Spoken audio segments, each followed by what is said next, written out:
एक मंदिर में वहां के विशिष्ट व्यक्ति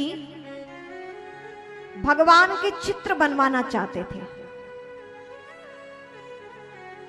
उनको कोई चित्रकार ना मिले पहले तो, कि जो भगवानों की सुंदर आकृति मंदिर में बना दे। बहुत खोजा तो कोई एक अच्छा चित्रकार मिला। उससे कहा, भैया हमें मंदिर में भगवान के बहुत सुंदर चित्र बनवाने हैं। दीवालों पे बने रहते हैं ना मंदिरों में, तो हमें बहुत सुंदर चित्र बनाने, आप बना दीजिए। कहा ठीक है, हम बना देंगे। किन के चित्र बनाना है? कहा कि भगवान श्री कृष्ण का चित्र बनाना है, जो कि कंस को वध कर रहे हैं। ऐसा चित्र चाहिए जिसमें कंस भी हो और भगवान श्री कृष्ण हो, और भगवान श्री कृष्ण कंस का वध कर रहे हैं। ऐसा चित्र हमें बनवाना है। उसने कहा ठीक है, हम बना लेंगे, लेकिन हमें भगवान कृष्ण के समान दिखने वाला एक सुंदर बालक चाहिए, जिसको मैं सामने बिठाऊंगा और उसको देखते हुए एक मन में छवि बनाऊंगा, और उस हिसाब से फिर मैं अपनी कल्पना से मैं सुंदर चित्र बना दूंगा। तो आपको एक सुंदर बालक जो भगवान की सुंदर आकृति के समान दिखाई देता हो, सुंदर सा बालक कोई चाहिए, जिसके घुंघराले बाल हो, दिव्य छवि हो उसकी। ढूंढा गया बालक वैसा। कुछ दिन लगे ढूंढने में, मिल गया। चित्रकार के पास पहुंचाया गया बालक को। समक्ष बालक बैठा। बालक को देखते देखते उसकी आकृति भी ली और अपने मन से चित्रकारी बनाना प्रारंभ कर दिया। बहुत सुंदर भगवान श्री कृष्ण का चित्र बना। उसके बाद उसने कहा कि एक कंस के समान क्रूर व्यक्ति भी चाहिए, जिसके चेहरे पे इतनी क्रूरता झलकती हो कि उसको देखकर मैं कंस का चित्र बना सकूं। क्योंकि वो उसकी खूबी थी, इतनी कला थी उसमें, कि जैसा चित्र बनवाना पड़ता था बिल्कुल वैसा ही वो बनाता था। अब वैसा कैरेक्टर भी चाहिए, वैसा चेहरा मोहरा भी चाहिए। तो क्या किया जाए? खोज की कि ऐसी दुष्ट छवि वाला व्यक्ति कहां मिले। बहुत ढूंढा, कोई मिले ना। फिर क्या किया? किसी ने सलाह दी कि भैया जेल चले जाओ, जेल में बहुत बड़े बड़े अपराधी होते हैं, बहुत दुष्ट क्रूर लोग तुम्हें वहीं मिल जाएंगे। चित्रकार संग में गया, कुछ लोग साथ में गए, और जिनको चित्र बनवाना था वो व्यक्ति भी साथ में गए। कैद खाने में पहुंचे, कारागार में, जेल पहुंचे। अब बहुत से कैदियों को देखा, नहीं समझ में आए। बार बार चित्रकार सबको हटाता जाए कि नहीं, ये भी कंस जैसी क्रूरता वाला नहीं है, ये भी नहीं है, ये भी नहीं है। बहुत पूरी जेल में भ्रमण कर लिया, तब जाके अंत में एक जेल के कक्ष में पहुंचा। वहां पे बहुत एक क्रूर छवि, जिसकी ऐसा दिखाई पड़ता कि मानो कंस होता तो ऐसा ही होता। कंस यदि होता तो बिल्कुल ऐसा ही होता। इतनी क्रूर छवि वाला व्यक्ति उस चित्रकार को दिखाई दिया। चित्रकार ने कहा, हाँ, इस व्यक्ति को हम चुनेंगे, इसको ले चलिए, आज्ञा ले लीजिए जेलर साहब से कि हम इसको एक दिन के बाद पहुंचा देंगे। पूरी कार्यवाही हुई। एक दिन के लिए उसको लेके गए और उसको बिठाया चित्रकारी के लिए, और वो उस चित्रकार के समक्ष रोने लगा। कंस स्वरूप वाला वो व्यक्ति चित्रकार के समक्ष रोने लगा।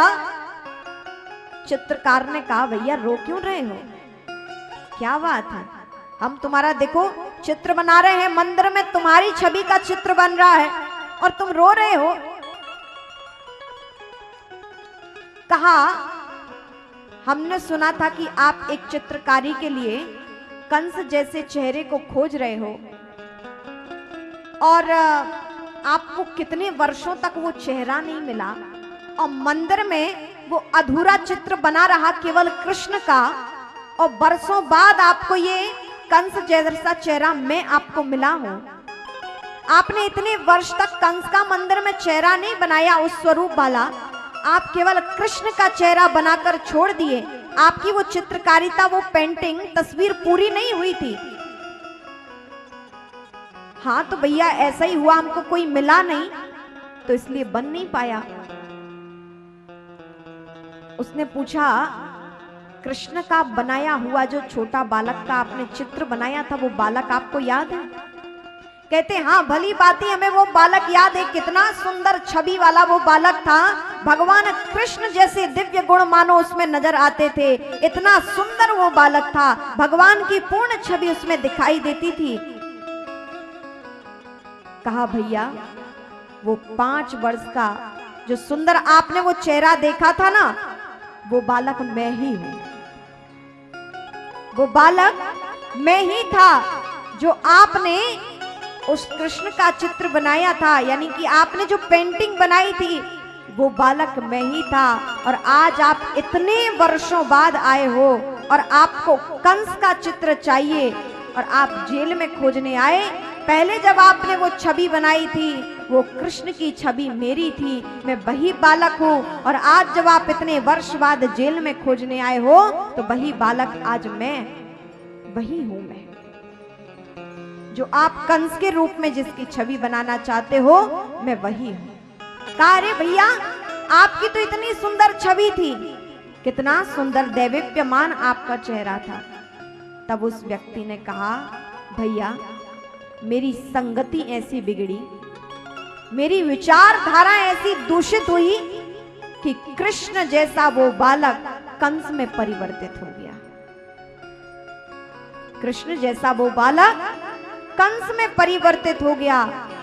जो सुंदर बालक भगवान श्री कृष्ण की छवि को धारण करता था, ऐसी विचारधारा उसकी बिगड़ी, ऐसे कर्म उसके बिगड़े कि वो कंस के समान बन गया।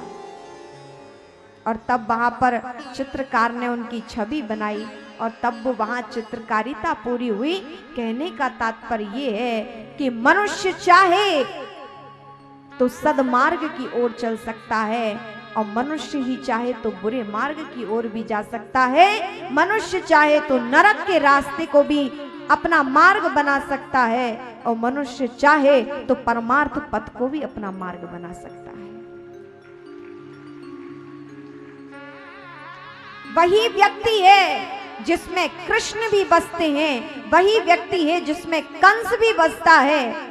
बस आप जिस विचारधारा के बन जाओ आप वैसे बन जाओगे। आप चाहो तो कृष्णमय हो सकते हो, आप चाहो तो कंसमय हो सकते हो। ये विचारधारा पर निर्भर करता है। जैसी आपकी सोच होगी, जैसे आपके विचार होंगे, आप वैसे बन जाओगे।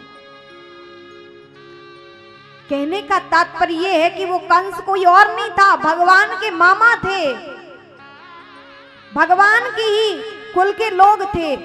लेकिन उसकी विचारधारा ने उसे इतना दुष्ट बनाया कि जब भगवान ने उस कंस का वध किया तो उनके ससुर जरासंध भगवान से युद्ध करने आए। और भगवान तब कितनी आयु के हैं? बहुत छोटी आयु के हैं। भगवान बालक ही स्वरूप है। और दुष्टों का राजा जरासंध ने भगवान पर 17 बार आक्रमण किया।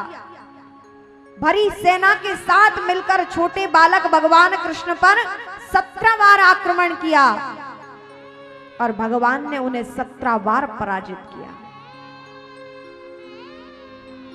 कहने का तात्पर्य ये है कि भगवान श्री कृष्ण के जीवन में कितने कष्ट आए, कितने बड़े बड़े योद्धाओं ने भगवान से युद्ध किया, छोटे से बालक। और भगवान का जन्म भी ऐसी परिस्थिति में, पालन पोषण भी ऐसी विपरीत परिस्थिति में। भगवान थोड़े बड़े हुए तो अपने माता पिताओं से विहीन हो गए। वसुदेव जी नंद बाबा को छोड़ा, देवकी जी यशोदा मैया को छोड़ा। और द्वारिका में जब भगवान पहुंचे तो भगवान का विवाह भी कोई आराम से नहीं हुआ। भगवान के विवाह में भी युद्ध हुआ।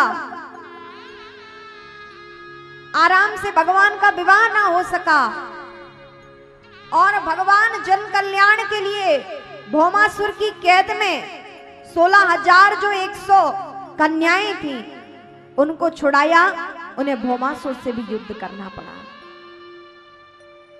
भगवान के जीवन में कष्ट ही कष्ट रहे, दुख ही दुख आए,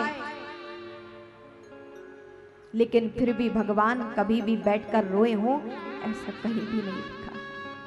भगवान कहीं भी अवसाद में गए हो, विषाद में गए हो, ऐसा कहीं नहीं लिखा। ये भगवान श्री कृष्ण के जीवन से हमें सीखने को मिलता है।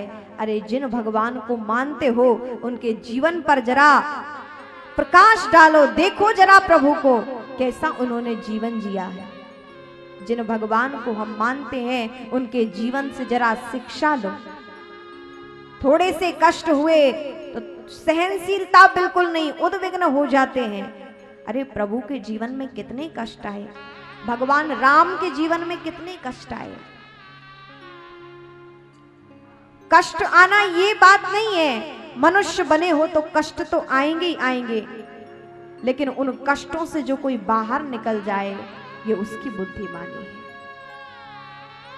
कष्ट तो सबके जीवन में आते हैं, लेकिन कोई निखर जाता है और कोई बिखर जाता है। कष्ट तो सबके जीवन में आते हैं, लेकिन कोई बिखर जाता है और कोई निखर जाता है। जिसके जीवन में प्रभु कृपा है, प्रभु का सानिध्य है, परमात्मा की भक्ति है, वो निखरता ही निखरता है। परमात्मा को जीवन में आधार बनाते हुए अपने इस दिव्य जीवन को जिए। भगवान श्री कृष्ण का जीवन पूर्ण पराकाष्ठा पर रहा है। भगवान ने कहा मनुष्य बने हो तो सब कुछ की जीवन में पराकाष्ठा हो, दिव्यता हो, ऐसा जीवन जियो कि लोग सदैव याद रखें। अपितु ना जाने इस धराधाम पर कितने आ गए कितने चले गए, कोई किसको क्या जानता है। जिस प्रकार कीड़े मकोड़ों की कोई गिनती नहीं है, उसी प्रकार मनुष्य भी कब आ जाए, कब जन्म ले, कब मर जाए, कोई मायने नहीं रखता है। किसी का इस संसार में महत्व नहीं है, लेकिन जो परमात्मा का बन चुका है वो परमात्मा की भांति उसकी कीर्ति भी अमर हो गई है। मीराबाई परमात्मा से जुड़ गई, तो आज जब हम भगवान श्री कृष्ण का स्मरण करते हैं तो मीराबाई का भी स्मरण करते हैं। कबीरदास जी भगवान से जुड़ गए, तो जिस प्रकार भगवान की अमर कीर्ति है उन कबीरदास जी को हम आज यह भी याद करते हैं। बड़े बड़े महापुरुष हैं, जिस प्रकार भगवान की कीर्ति अनंत है, अमर है, उसी प्रकार जो भगवान से जुड़ा हुआ है उसकी भी कीर्ति अमर है। इसलिए भगवान से जुड़िए, भगवान को अपना मानिए, भगवान को मानने के साथ साथ उनके जीवन से शिक्षा लीजिए, सिद्धांतों को जीवन में धारण कीजिए।